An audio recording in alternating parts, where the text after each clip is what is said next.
उसने देखा कि एक व्यक्ति छत पर चढ़कर उसकी तरफ ही आ रहा है। वह बचने का लगातार प्रयास करते रहा, लेकिन धीरे धीरे वह उसके बिल्कुल ही नजदीक आ पहुंचा और फिर उसके गर्दन को पकड़ लिया। वह दर्द से छटपटाता रह गया। यह कहानी है विवेक की। विवेक जो कि नौकरी के सिलसिले में नोएडा पहुंचा था। यह कहानी 2010 ईस्वी की है। 2010 ईस्वी में नोएडा में बहुत ही दूर दूर के लोग आते थे। यहाँ कोई काम करने बिहार से, तो कोई झारखंड, कोई उत्तराखंड और फिर कई जगह से आते थे। इसी प्रकार विवेक भी अपने दोस्त के घर जाकर रहता था और वहीं पर नौकरी करता था। चूँकि वहाँ पर और भी 2 लड़के रहते थे, चारों मिलकर साथ में रहा करते थे। खाना उना बनाकर आपस में गपशप करते हुए सो जाया करते थे। लेकिन एक दिन विवेक को काम से घर लौटते समय जब वो थक हार कर आ रहा था, तभी उसके पास एक आधी जली हुई टिकट गिरती है, जिसे उसने उठाया। थोड़ा ध्यान से देखने पर पता चला कि यह लॉटरी की टिकट है, जो कि एक तरफ से जला हुआ था। उसने आसपास देखा, लेकिन कोई भी नहीं था। उसने उसे अपने जेब में रख लिया और आगे बढ़ चुका।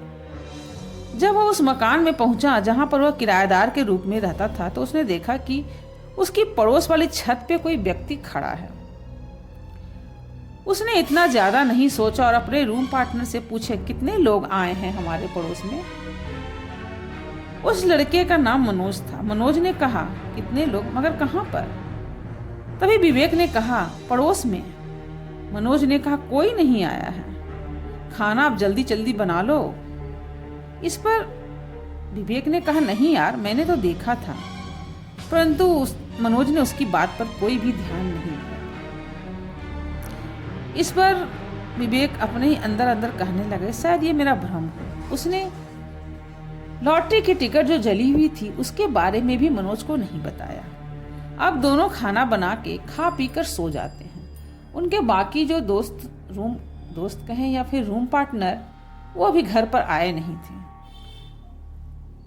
फिर दूसरा दिन होता है, तो विवेक ने सोचा कि आज छुट्टी कर लेता हूँ। उसकी सेहत थोड़ी खराब थी, मगर फिर भी वह सोचता है कि जो गंदे कपड़े हैं उसे धो लिया जाए। वह उन कपड़ों को धोने के लिए निकाला। जब उस अपने पजामे में देखता है तो जला हुआ जो टिकट था वह उसे मिलता नहीं है। वह बहुत परेशान हो जाता है और सोच में पड़ जाता है कि कहाँ गुम हो गया। अब जब विवेक अपने कपड़े सुखाने छत पे जाता है, तो फिर वह उसी व्यक्ति को देखता है जिसे उसने पिछली रात को देखा था। वह उससे बात करता है और कहता है कि मुझे पता था कि मेरी आंखें धोखा नहीं खा सकती। मैंने अपने दोस्त से बताया कि आप लोग नए आए हैं, लेकिन उसने मेरी बात को मानने से इनकार कर दिया। कहाँ से हैं आप सब? कितने लोग रह रहे हैं? मगर उधर से कोई भी जवाब नहीं आ रहा था। बस वह व्यक्ति अजीब तरह से मुस्कुरा रहा था। यह देखकर विवेक को थोड़ा अजीब लगा। अब विवेक मन ही मन सोचा कि बहुत ही घमंडी लग रहा है, छोड़ो, मुझे भी इससे बात नहीं करनी। अब रात को खाना खाते समय विवेक मनोज से कहता है कि मैंने कहा था ना कि पड़ोस में कोई आया है। आज मैं जब छत पर कपड़े सुखाने के लिए डालने गया तो मैंने देखा कि उस घर में आदमी है। इस बार मनोज ने विवेक को बोला, क्या बात कर रहे हो तुम? मैं तो उसी तरफ से आता हूँ। मैंने अभी देखा है कि गेट पे बड़ा सा ताला लटका पड़ा है और उस पर बहुत धूल भी जमी थी। यह बता, कहीं तुम पागल तो नहीं हो गया है? इस पर विवेक गुस्सा गया और बोला, मैं नहीं, तू पागल है। मैंने कल ही उससे बात की है। इस तरह से दोनों में थोड़ी बहस हो जाती है। दोनों अलग अलग जाकर सो जाते हैं। अब दूसरे दिन भी विवेक को यह देखकर आश्चर्य लगता है कि सचमुच में उस घर पर एक बड़ा सा ताला लगा था। यह देखकर वह विस्मय में पड़ गया कि अगर गेट में इतना भारी भरकम ताला लगा हुआ है तो फिर घर में मैंने जिसे देखा वो कौन था। इतना सोच करके वह बहुत परेशान हो गया और कुछ ही देर में वह बेचैन हो उठा। अब जब रात में विवेक घर आता है तो फिर उसी व्यक्ति को खड़ा हुआ देखता है, पर इस बार वह कुछ अलग हुआ था। वह व्यक्ति विवेक को देखकर मुस्कुरा रहा था। ठीक उसी वक्त वही लॉटरी की टिकट वापस उसके पैर के पास नीचे गिरती है। विवेक तुरंत भागता है वहां से और रूम का गेट बंद करके रजाई में घुस जाता है। अब उसे कुछ भी समझ में नहीं आ रहा था कि वह क्या करे। कुछ ही देर के बाद मनोज भी आ जाता है। अब विवेक उसे बताता है कि जा भाई, बाहर जाकर देख तो पड़ोस वाली छत पर कोई है क्या। इस पर मनोज ने पूछा, मगर क्यों, क्या बात है। विवेक ने कहा, जा तो सही।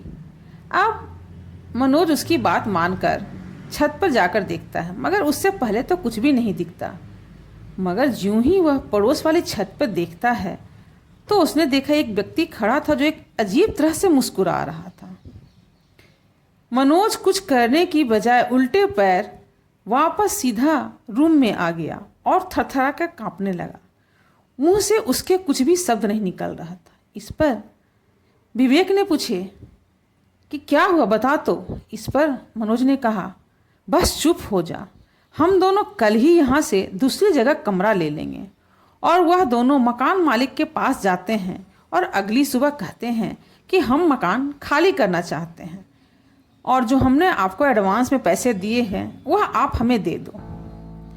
इस पर मकान मालिक ने उनसे कहा कि वह तो नहीं मिलेगा, जब तक का किराया दिया तब तक रहो या चले जाओ, मैं अब कुछ नहीं कर सकता। विवेक और मनोज कुछ कर नहीं सकते थे क्योंकि उनके पास इतने पैसे नहीं थे कि दूसरी जगह कमरा ले सके और नोएडा जैसे शहरों में मुश्किल से ही कमरे मिलते हैं। जो भी मिलते थे वो महंगे ही होते थे। अब तो विवेक और मनोज के पास कोई रास्ता नहीं होता। वह बिना आसपास बगैर कहीं देखे अपने कमरे में चले जाते हैं। थोड़ी ही देर के बाद फिर दोनों मिलकर पड़ोस वाली छत पर देखने जाते हैं। उन्होंने समझा कि उनका भ्रम नहीं है, ये कुछ तो सच्चाई जरूर है।